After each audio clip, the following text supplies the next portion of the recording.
Hi, so today I'm here to show you how to construct an inverted pleat pocket. So you'll have the pocket piece and you'll have a pocket facing here.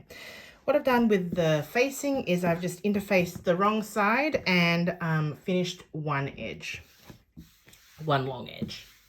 So with the pocket piece, you'll just fold it in half to start with, and you'll find that there's some notches that should match here, and there'll be another notch right on this fold. So just fold it in half like so.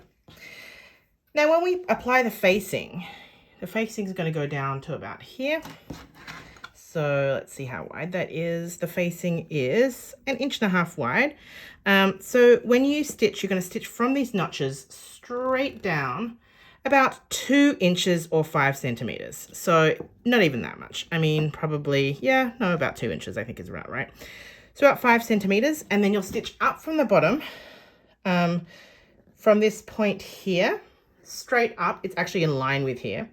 About 2 centimeters or 3/4 of an inch.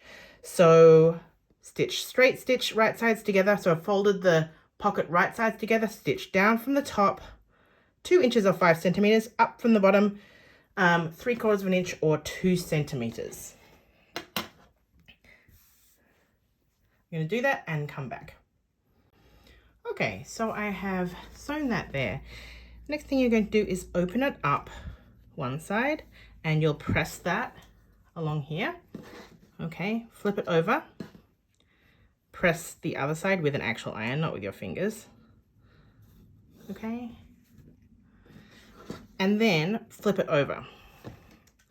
Then you're going to press this pleat down flat so that that notch here is centered right on the middle of that stitching line, and you'll press it down flat like this with an iron.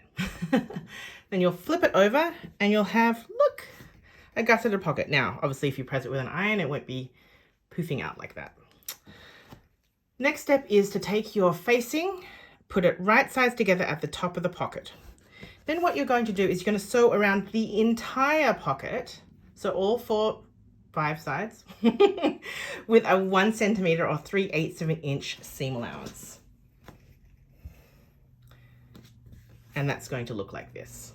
Okay, now what we're going to do is clip the corners and turn it through. So I'm just clipping the corner off there, making sure not to clip through the stitching. Just going to grade this seam a little bit. When I clip my corners, I like to angle it a little bit more acutely than just 45 degrees.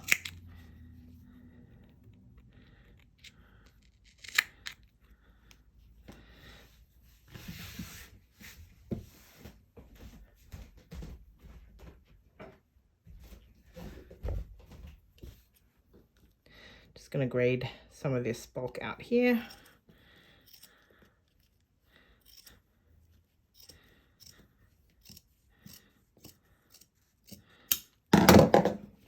Okay, and then we're going to turn the facing through.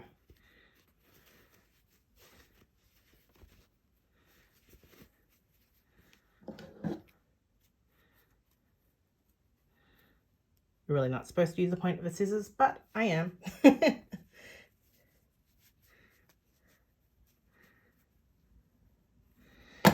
Okay, so now what you're going to do is give it a really good press. Okay, press along here so it's pressed to the back, and then use that stitching line as a guide to press in all of the sides of the pocket. Whoops, there we go.